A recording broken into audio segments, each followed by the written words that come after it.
Okay, so we're going to pick this up after the 1814 battle of Jackson fighting the Creek Indians.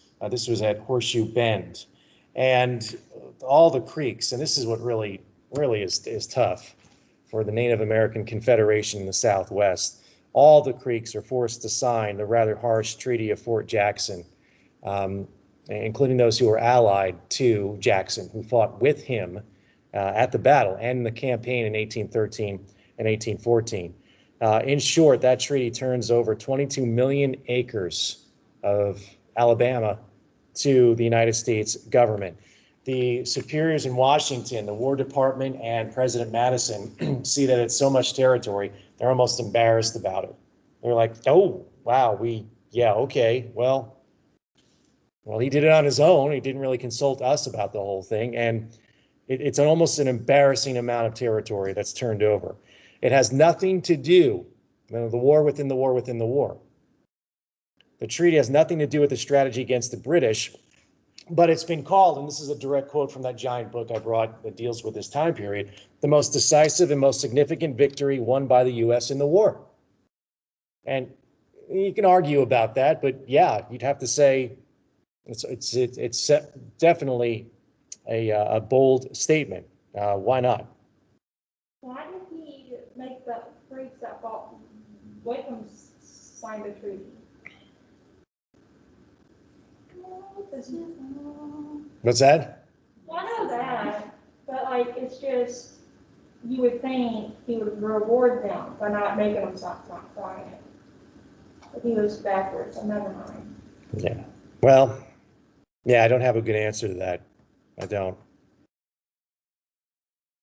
Okay, so that puts an end effectively to the Creek War, and Jackson is going to achieve maybe in some ways even greater glory.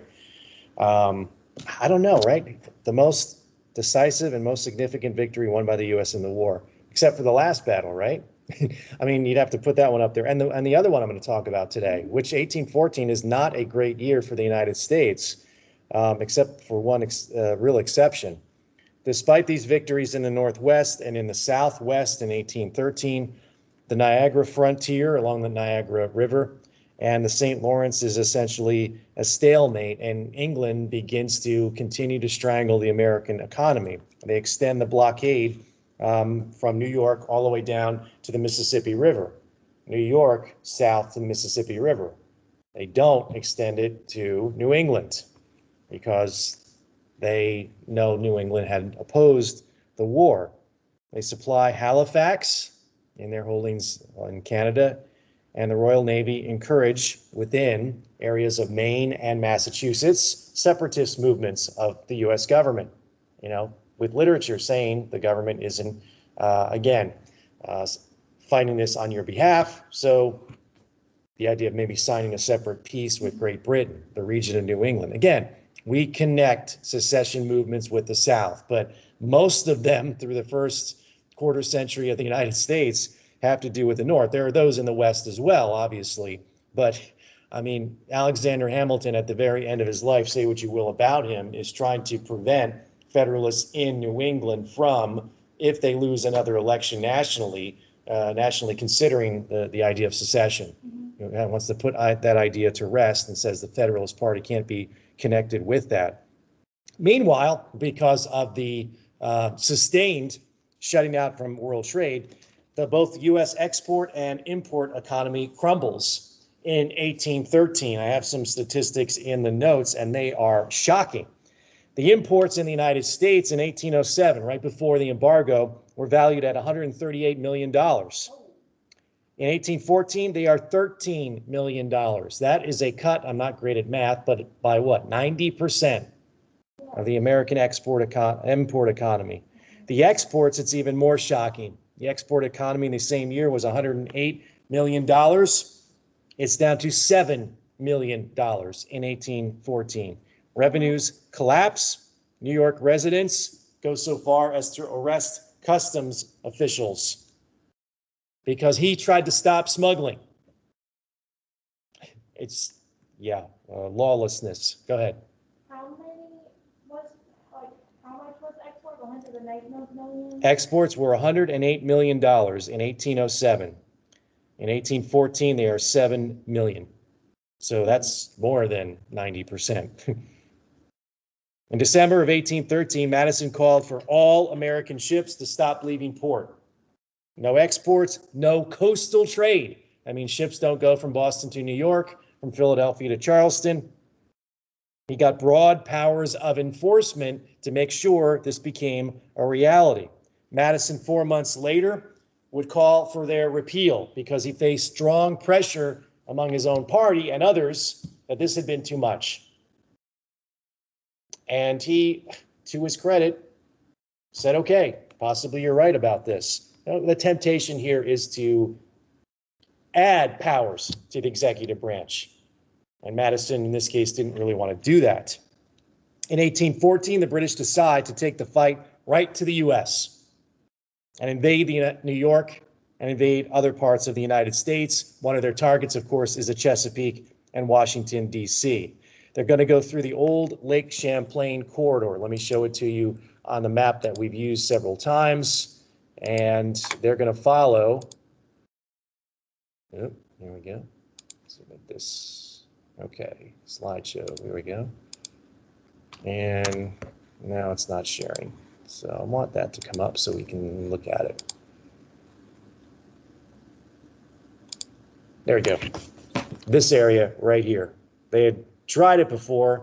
The Americans had tried to, in 1812, move from, here is the Hudson River and Lake Champlain towards Montreal. It didn't work because the militia said, nope, we're New York militia. We don't fight international wars overseas. So the game changer in 1814 is the temporary exile of Napoleon. So you get veterans from England, thousands, are being reinforced and sent to the Gulf South, to the Chesapeake, target Washington, D.C., and to Canada. And from Canada, they will invade through this corridor. It's the old path that General Burgoyne took in 1777, trying to move his way down the Hudson River. Of course, he met his surrender at Saratoga in September and October of 1877. The goal here is just like it had been before, separate New England. Because in 1777, oh, this is a New England and Massachusetts rebellion. Wrong. Same thing in 1814. How did they think that they would not get caught? Because New York's right there. It'd be one thing if it was all in New England, right? How did the Army think they wouldn't Like succeed? Are you talking about the British Army or the British Navy?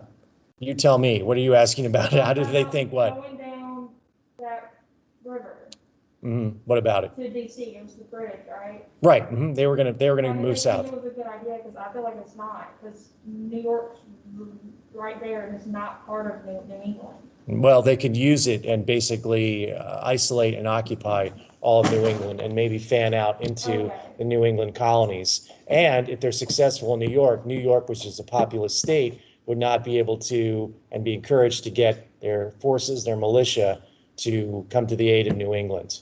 And that would possibly knock New York out of the conflict as well. So again, it's a popular invasion route, and it doesn't ever really pay dividends for the English. But yeah, that's a great question. So if you're going to use a lot of your resources, which the English mount a large army.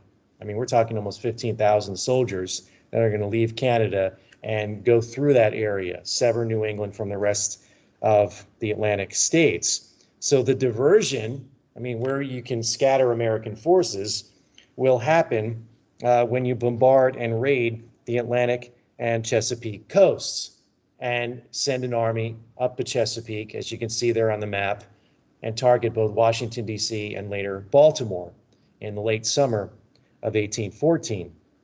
Finally, they'd also launch an attack at New Orleans with veteran soldiers who had fought Napoleon on the continent. Napoleon had abdicated in April of 1814, and so for a brief time, it looks like the War of 1812 for the English is going to be less of a sideshow, one swift and multi-pronged assault, and make the United States come to terms. Now remember, we have the English and the Americans negotiating to try to end the war throughout immediately after it starts. So your success on any of these battlefields can lead to favorable negotiations when you're sitting down, and they're sitting in Ghent, Belgium now, Ghent, Belgium, which is significant because the people there are like, yay, every December 24th, they celebrate that the negotiations to end the war happened there. So I'll bring up that story again at the end, of course. So an army of 15,000, this is September, the beginning of September 1814, moved south, but the British can never win control of Lake Champlain. So we have a combined and greatly outnumbered American force. And what this does for the British is not knock out New England, but it brings Vermont into the conflict. All of a sudden, it's like, oh, the British soldiers are going to be a presence with Champlain bordering Vermont and New York. We better raise some soldiers, which they did. American forces block the British from taking naval control of Lake Champlain. They build yet another fleet there from scratch, for the most part. And the U.S. Has its own navy created and wins. Thomas MacDonough is the leader, yay Scotland, and defeats a British force. And it's too late in the season after the British Navy is defeated. Their casualty is pretty heavy on both sides, but it's called the Battle of Plattsburgh Bay because it happens on the water across from Plattsburgh, New York. You can see it right there on the map at the very middle of Lake Champlain. Unable to get naval superiority, you therefore cannot, again, land your soldiers and expect to press on offensively that late in the year. So this is a major battle. I would argue this is almost as significant as any other battle in 1814 or maybe throughout the entire war. People up there realize it. People there in upstate New York do. It went better for the English in the assault on Baltimore and Washington, which took place at the end of August 1814. The British Army sweeps aside an American militia force at Bladensburg, Maryland on the 24th of August, 1814. They are known in part of the War of 1812 as the Bladensburg Races, because that's exactly what the militia did when they saw the British. They ran away. They didn't engage. Some did. Some African-American soldiers who were part of the militia held fast, but the rest of the forces crumbled. And that's when they decided to probably consider evacuating Washington, D.C., which took place not long after that. And we all know what happens next. They marched into the undefended Washington, D.C. They burned the Capitol. They burned the president's house, as it was called back then, and other public buildings, including the newspaper headquarters, because the British commander knew that the newspapers were printing really not so nice things about him. And, yeah, exactly. So the table had been set. This is a still from the War of 1812 film that was done. What's that? The people look like animation. No, yeah, they probably are imposed over the image of the president's house. Yeah. It looks really weird. It does. They probably, yeah, they probably film real folks and then put that in the background, and that's all done by computer or something like that, maybe a model of some kind. But the president was literally set to entertain at the president's house, and they told him he better get out of there. So he left. His wife took as many of the important portraits and other items that were in the president's house, including the Gilbert Stuart portrait of George Washington, which Dolly literally ripped out of the frame, rolled up and took with her. And Madison and company were basically on the road. And there's a story, and it's true. I don't know when it happened, maybe the day of or day after the battle, that Madison went knocking on some doors with his entourage looking for safe lodging, and someone threw him out. They closed the door on the guy. I mean, this is the president of the United States, and some lady opened the door and said it was her husband or son had been basically conscripted in the militia, and said, you're the president, see you later, no thanks. And that must have been a little bit awkward. We've forgiven the British because there's great video online of President Obama with the British Prime Minister saying, you know, we got over that the last time the British were here. 200. It was celebrating the bicentennial of the War of 1812, and in the president's house, you can see charred mason walls in the substructure that still have the fire marks from when that happened. It was burnt, but it was not destroyed. The same with the Capitol, which they had to rebuild. I'm pretty scared that the British, because how much history did they destroy? A lot. So I'm mad at them. Yeah, every basic permanent public structure they could find, not private but public. You notice what that is: the Navy Yard, the Capitol, the President's house. But they didn't go house to house and just torch everything. Yeah, that would be a little. Well, you have to keep in mind this is payback for what the Americans did the year before when we burned York, Canada, in the campaign to retake the American Northwest. We led an invasion. So there, remember the raisin is, you know, remember what happened to York, and the British extracted pretty heavy payback for that. Next target for the British was, of course, Baltimore. They had first scattered a small force that was defending the area outside the city, and then people began to dig in and prepare a defense of the actual downtown area of Baltimore, which is one of those kind of new post-American Revolution up-and-coming cities right there in the Chesapeake Bay. But the British invasion force, this is September 12th through 15th, so we're about 2 weeks after the burning of Washington, D.C., they get stuck and stymied in the harbor. And this is the structure, of course, that gives them some amount of frustration. This is Fort McHenry in Baltimore Harbor. They bombard Fort McHenry, but they can't force the surrender in the morning. This had been a fairly recently built fort, but in keeping with the tradition of the United States in the War of 1812, most of the cannons there at the fort were not, again, state-of-the-art or large enough to actually reach the ships in the harbor. So Fort McHenry got bombarded. There was a gentleman there. He was a Baltimore lawyer named Francis Scott Key. He was watching what happened. He was, I think, trying to secure the release of his friend that had been captured by the British. And so the British said, well, sure, you know, you can watch the show that's about to happen. He said, what show is that? Well, we're going to, you know, level and reduce is the word, reduce this fort. And by that, they mean you fire at the fort until the fort can't shoot back. And if you can't shoot back, say again? They couldn't shoot back to begin with. Well, you know, they couldn't, but they kept firing anyway. Maybe their cannon couldn't reach the British ships, but at least they were putting up a pretty strong effort.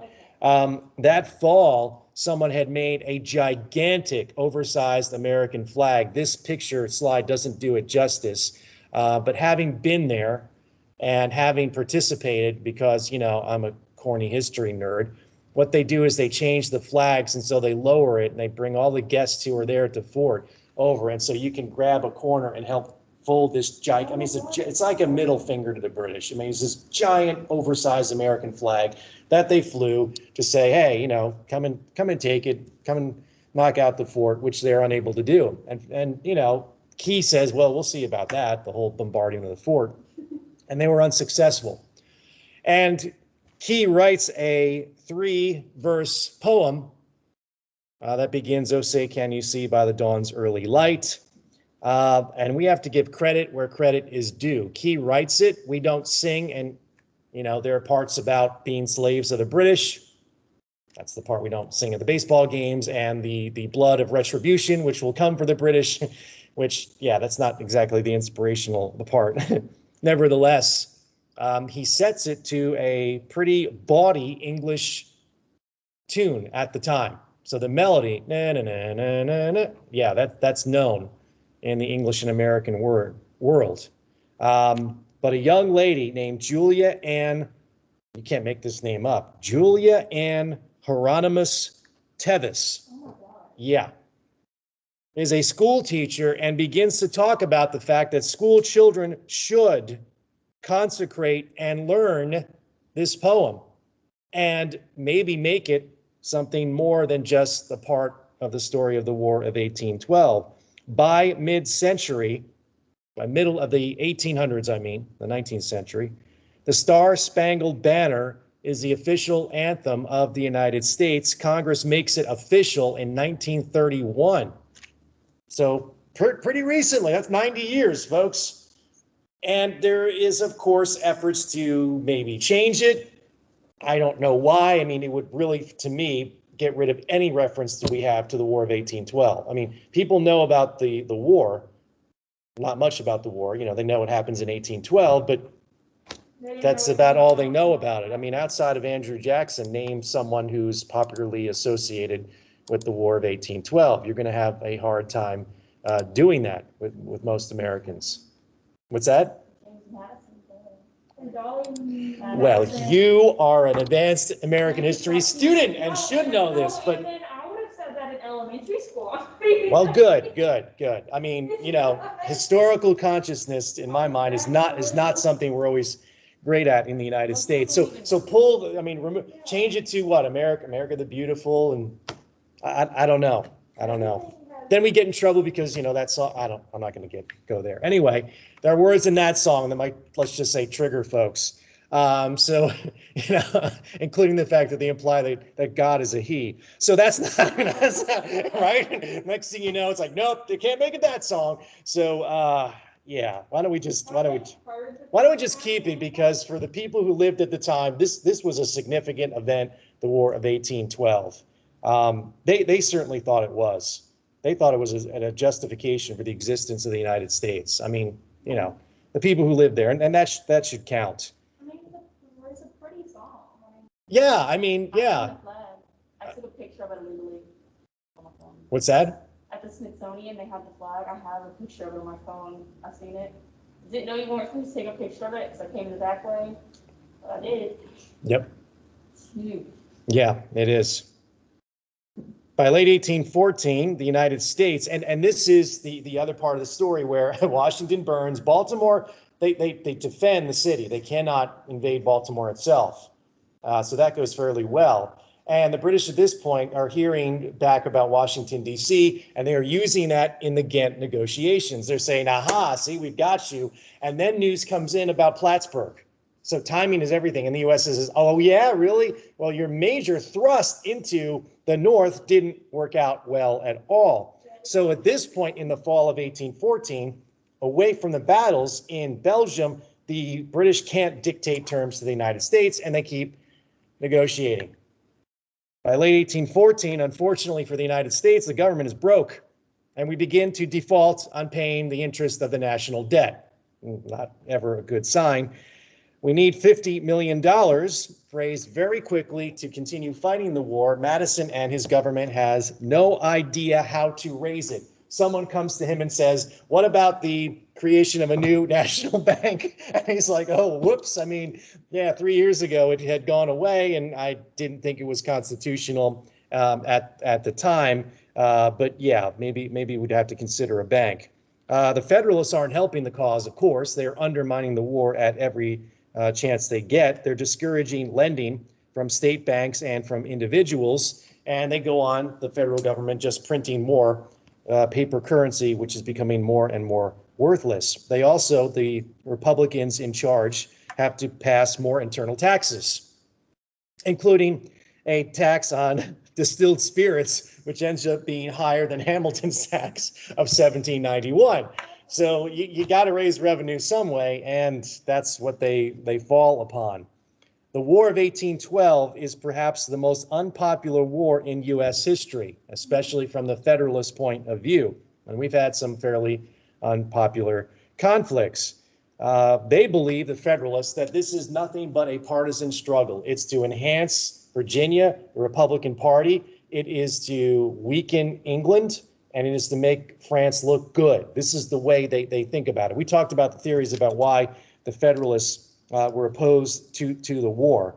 They sided with England, and they thought in the struggle, again, the war within the war, that they would favor England defeating France. And in their minds, the Republicans were forever tied to France itself. And that was not a future you want to hitch your nation to, revolutionary France and then France under Napoleon. Congregational congregational churches, which meaning Puritan churches, and Presbyterian churches, which was a fairly new post-Great Awakening denomination in New England, which now rivals the congregational churches as number of members, begin to openly pray, and we have the sermons for England to win during the war. So yeah, they're undermining it at a lot of points. Others commit what we might today call, at the very least, sedition or treasonous acts within the United States. They encourage enlistments, they thwart war loans, they withhold taxes. Different states withhold taxes to the federal government, and they plot secession. Some folks are buying not American war bonds or promissory notes to support the conflict, but they're buying British war bonds. And they're also sending the limited amount of hard currency, which we call specie, silver or gold, into Canada to pay for European goods to cross the border, which they aren't really allowed to do. Federalist governors in New England fail to fill any quotas for their militia ranks. This is the amount of soldiers that Vermont and Connecticut, Massachusetts, Rhode Island should give, and they're like, nah, probably not, we're not going to do it. The governor of Massachusetts at one point during the war offered part of Maine, which was part of Massachusetts at the time. There was no independent Maine. So the governor said, we'll give you, England, part of Maine if you help us end the war. Yeah, these are things that, I mean, these folks would get pilloried in modern times for doing some of this stuff. Madison, of course, had been condemned and was condemned during the war. Members of his own party didn't like the way he was running it. The Federalists thought, you know, this is just a folly, this entire endeavor. But he didn't take a lot of action. I mean, he could have clamped down, and if he could raise militia or forces, you know, arrest these governors or anybody else who are committing these at the very least, unpatriotic, at the very worst, seditious acts to undermine the war effort. Others in his own party asked him to increase the powers of the executive branch, crack down on disloyal Americans. But he has this kind of unceasing calm that we're going to get through it and we'll succeed. And I won't become the leader that some of you in my own party want to do. There's a deep, calm confidence in the people's support for the Union. And he follows that throughout the conflict. Some Federalists think, because the war was not going well, 1814 didn't look particularly good either, that they should call a convention and express their grievances, the Federalists in New England. And they do that. It's called the Hartford Convention. It takes place at the end of 1814. They meet for about 3 weeks, the Hartford Convention, 26 delegates from the region. And so the question when they are there is, will they be able to come up with some moderate position? There are a lot of people very dissatisfied with the conduct of the war, the unnecessary war. You have people there that wanted to literally sell out their own country to make the war come to an end. At the time, of course, when this meeting took place, the embargo had been repealed. Just to set it in a larger perspective, I mean, Madison had said, no, we're going to stop all ships, even the coastal trade, and he eventually repealed that and asked Congress to do it, which they did.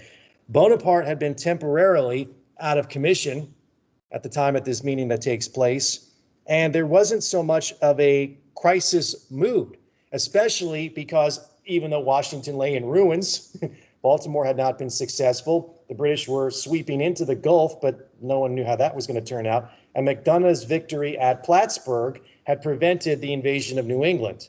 So they get there and they sense, the Federalists, that this is the time to make drastic changes to the American government. When Madison's like, hey, it's not going too badly. I mean, yeah, we're broke and we don't have any money to fight the war, but maybe our team over there in Belgium can bring an end to it.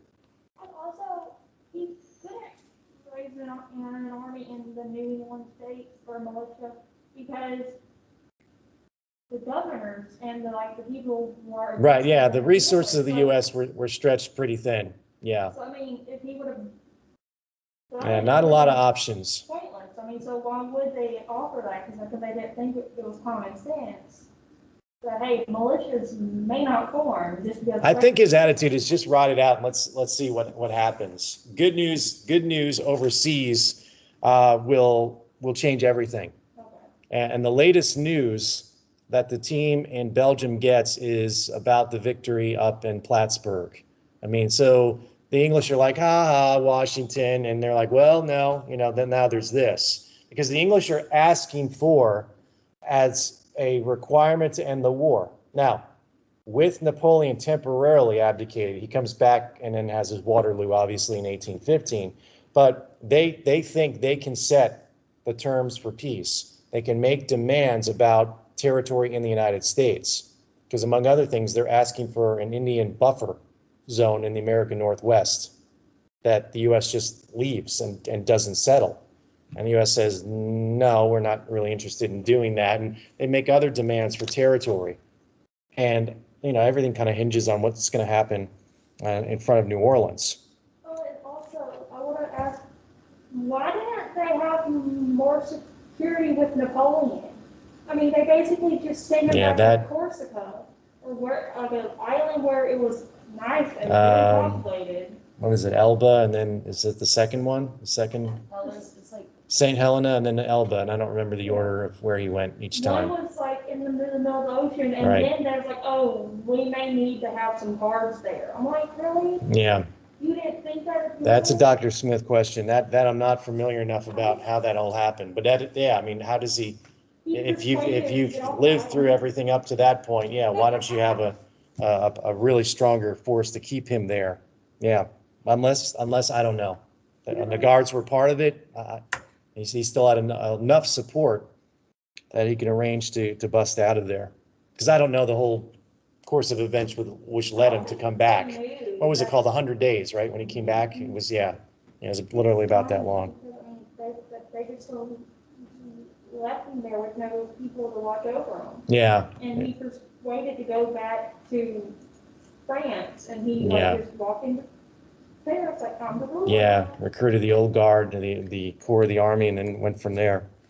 So this group at Hartford, this is the December convention in Connecticut, proposed, and it's interesting to analyze the Hartford Convention, and they have, which is good, because it tells you something about the mood of the Federalists. When they met, they had some rather extreme ideas, but they came up with some suggestions. So obviously there was some moderation there at the meeting, according to them at least, but they wanted to eliminate the 3/5 compromise in the Constitution. That was one of their goals. And literally, they were proposing new amendments. They wanted to add no new states, at least for the short term. They didn't want to have the ability of the president to place new embargoes, which was incredibly damaging. I gave you the statistics for the New England trade. And they said, instead of a simple majority, it's now going to require a 2/3 vote of Congress to declare war, which they knew they really didn't have, or close to it in 1812, probably not in the Senate. The Senate was pretty close, bare majority. They would also limit the president to one term. And finally, they would prevent presidents from serving consecutively who were from the same state. Yeah, well, think about it. Washington, Adams, Jefferson, Madison, Monroe. Virginia. Except, Adams. exactly, 4 out of 5. They can't help Hence the Virginia dynasty, as it's been called. Yeah, it's still the most state that has had residents that have come from there. It's the most populous state. Yeah. Yeah. And, you make the connections from people who are part of the American Revolutionary generation, and a lot of them are Virginians. I mean, they can't help that. I mean. Well, this really is a statement about the mindset of the Federalists, the mindset of a party that's increasingly irrelevant after 1800, except in New England. They have that little resurgence in 1808, but they're kind of done for as a force. The Federalists hope these proposals are going to lessen the influence of the South and the West. I mean, they see the writing on the wall, new states that all be loyal to the Republican Party, and we're done for as a national force. The report arrives about what the Federalists had been doing in Hartford in the burned out Washington, D.C., around the same time as news of the peace treaty. The war ends at the end of 1814. The Treaty of Ghent is signed December 24th, 1814 by I have in my notes, an odd mixture of Americans. Who is the delegating team in Ghent, Belgium? Albert Gallatin, a Swiss man who is Secretary of Treasury under Jefferson and Madison. John Quincy Adams, son of the president, Henry Clay. And John Quincy Adams says routinely in his diary, he keeps a fastidious diary. He says, I'm waking up to do his exercises, which usually means finding a body of water, taking off all his clothes and jumping in and going swimming. And by the time I'm ready to do that and have my morning prayers, Henry Clay has stumbled in from the night before's revelry. So that's what he makes a notation of it. These guys are crossing paths now. Their political future will be tied together later, within another 10 years or so. Unfortunately for the British, the Americans, which is a strong negotiating team, up against a second-tier English team. And that's why, effectively, we end the war. That's what the treaty does in Belgium. The British demand an Indian reserve in the Northwest and American demobilization on the Great Lakes. Before we had missiles pointed at each other during the Cold War, the way you could have an international incident and have an arms race is building a navy in international waterways, the Atlantic or the Great Lakes. They border British Canada and the United States. So they suggest that. And we're like, sure, okay. They also want to add parts of northern Maine to the British overseas empire, and they demand access to the Mississippi River. All of these ideas are rejected. The stunned English watch as the American team is completely unfazed by a slew of bad news in 1814, including the burning of the Capitol in the United States. We're like, British never. What's that? They're not going to show you their shot. I mean, it's a part of diplomacy. You can't do that. Yeah, it's like, oh, all right, we lost Washington. They put in place what they call the status quo antebellum, the way things were before the war. There are no issues of the war resolved. The Duke of Wellington believed that America at this point would not easily be conquered. The Great Lakes, again, the wishes that the English had really wouldn't materialize in Ghent.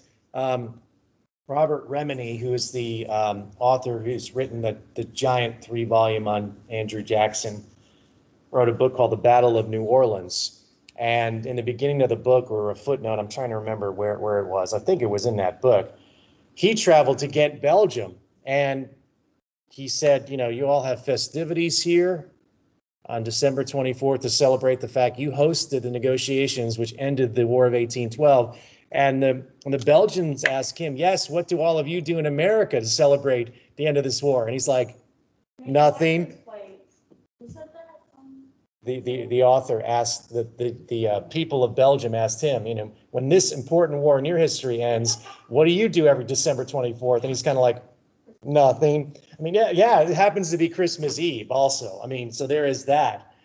But it's in Canada, it's a big deal. I mean, I think I've seen any War of 1812. I mean, a lot of them are up. Well, okay, Baltimore. But a lot of them they exist, but they're in places like New York and they're in places like Indiana and Illinois. But yeah, we don't remember it. Maybe we should. News of the treaty reached the U.S. shores on February 13th, 1815, just to set that into context.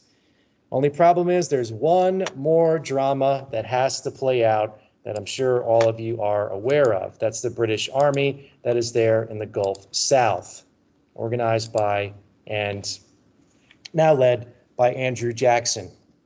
On January 8th of 1815, Andrew Jackson smashes 5,000 British regulars just outside the city at the Chalmette plantation. His soldiers are, and have been called, I think, effectively, a rainbow coalition that he puts together outside of the city. He orders martial law, in New Orleans, tells everybody when to go to bed. That's a great idea. It's going to make you really popular. The soldiers are regular U.S. troops in the regular army. Militia, volunteers more from Tennessee. Free people of color. This is the whole question of Claiborne and how things work under the Spanish. And these are African-American reenactors from the militia of Louisiana. He would have hired or commandeered slaves to build the trench works near the Rodriguez Canal. And the army was basically put behind bales of cotton. I mean, this is a predecessor to Americans' market revolution in the economy. Cotton. I mean, there's this mythology, right? Oh, all the Kentucky and Tennessee, you know, the long rifles. There's the song, the Johnny Horton song, the Battle of New Orleans. And, you know, we fired a volley and the British kept coming. We fired another and the British started to run. It's kind of a corny song, but it creates this mythology that the American volunteer rifled, you know, frontiersmen annihilated the British. The cannons did it. Technology did it. Technology did it. And taking state of the art, I mean, the British were decimated before they even got close to the American lines. Yeah, here's a portrait here of it. This is, I think it's a Don Troiani is the author. I mean, he gets everything right, including the Thames that some of the Scots regiments were wearing, you know, the hats, which are a little bit different there, the headgear that they wore. And you can see them trying to climb up the bales of cotton that Jackson had put up. And then, of course, the cannons were mounted over that. But back to the soldiers, some of them were pirates. What Jackson carried with him to New Orleans is basically a letter of amnesty to the Lafitte brothers. And they were running around smuggling goods and not paying taxes on it. Jean was running a legitimate business, a blacksmith shop in the French Quarter, which is still there. I don't know if it's in the exact location, but there you are. It's kind of a dank, dark bar over there at one end of the French Quarter. And it basically says from the President of the United States, you know, all your past sins are forgiven if you aid Jackson. And Lafitte, there's a great few histories on the Battle of New Orleans, and he literally writes this letter. I mean, it's just, you know, I'm a lamb who's lost in the woods, really. I mean, who is my allegiance going to be to? And he gets this blanket promise from Madison and Jackson, and that really helps him. I mean, Jackson needs to effectively learn the terrain and the people and how things work. So it was just the past sins and not the future ones? Yeah, everything up to that point. Yeah, And I pretty would much. say, can I have complete freedom? No, well, That's not. what I would say. Yeah, afterwards, I think he goes back to that. I'm not exactly sure. Winston Groom, the guy who wrote Forrest Gump, the novel, writes history too, and he writes a very good book on Jackson, the Lafitte brothers, and the Battle of New Orleans. Very, very lively and readable book about this whole lead up to the battle. There are, and you can see here, only some elements of the whole British Army get close to the American lines, but they suffered 2,000 casualties, including the General Pakenham, who is the commanding general there. They give the command, offer it to the Duke of Wellington. He's like, no way, I don't want anything to do with that operation. He doesn't think it's going to go well. The United States total casualties killed and wounded are 70 to 2,000. There's a story that they said the American survivors, you can walk from the American lines to where the British came out of the woods and just step on bodies and never touch the ground. I mean, it was an outright bloodbath. So the aftermath of this battle, it's significant because timing is everything. And we know the battle took place 2 weeks after the war ended, which, you know, you can't get word to the army that's there, obviously armies that are there in time. So the perception in the United States, and perception often is the reality, that our nation won the war and dictated the terms of peace. That's the U.S. perception in the beginning of 1815. Look at the storm of news that arrives in Washington within weeks. The war's over. New Orleans. That reaches Ghent to the East Coast around the same time as the news from the Gulf to the East Coast. And then add to that, what else? Hartford. What the hell's wrong with the Federalists? Non-patriotic, ungrateful. Yeah, that's what people think. The treaty settles no issues. about why the United States and Great Britain had gone to war, about neutral rights or impressments. But guess what else happened in 1815? Napoleon lost Waterloo. Every issue by which the United States and England went to war is no longer an issue. So we didn't settle anything, and we really didn't have to. The Americans believe it vindicates the sovereignty of the nation. Madison will say later, we had to fight the War of 1812. If not, he said, Americans would not become an independent people, this is a quote from him, but colonists and vassals, unquote. Yes. They were already like free people. Like they were already American. But this was issues that had not been settled at the end of the American Revolution, as far as Americans who lived at the time thought. They still want to treat us basically as second-class citizens in the nation and among the nations of the world. I think secretly that was the whole point of them wanting to fight with us. I don't think it had to matter to a lot of Americans that we win, lose, or draw. I mean, the lose part was going to be bad, but I mean, the draw was good enough. Yeah, at least You know, and we always are like that with our collective memory. It's a collective, and I would say a selective memory. We won the war. No, we really didn't. Shut up. We won the last battle. Okay, that's good enough. It wasn't even the last battle. It was The battle that happened after It wasn't the war a ended. battle of the war. I mean, it was just the Battle of New Orleans. That's it. But the war ends, and the news of the war ending happens at the same time as the treaty. So you put that together. I mean, within like a week, I believe that's when the news hit the burned out shell of Washington, D.C. So you can forget about the militia that won't cross a border, the anti-war activity, the borderline treasonous activity, the fact that we have generals surrender whole positions without even fighting, the fact that our cavalry regiments at the start of the war had no horses, which is kind of a key element in an American Army cavalry regiment. The fact that our Navy had some victories in 1812, but for the rest of the war basically stayed in American waters because they were too scared to go out and take on the larger British fleet. All that, whoop, it's kind of forgotten. And with Madison, again, at the time, he's fairly popular. Then he was like, oh, you know, he's no Lincoln, he's no Washington. So his reputation got beat up, and now it's going through something of a revival 200 years later. Madison is always uniquely confident. Let the Capitol be burned. The war is an embarrassment, but that is a sacrifice worth taking and worth making because it's better than building up a European-style government. In other words, wage a Republican war. And they did. And it didn't go great. But, you know, it's over now. And who do you have to compare that to? Well, Bonaparte or Hamilton. They would have done it a lot differently if they had come to power in the United States. To his credit, Madison tries to lead Congress, not bully Congress. And he does. He accepted everything that happens when we don't have a strong infrastructure or a strong executive branch. Administrative confusion.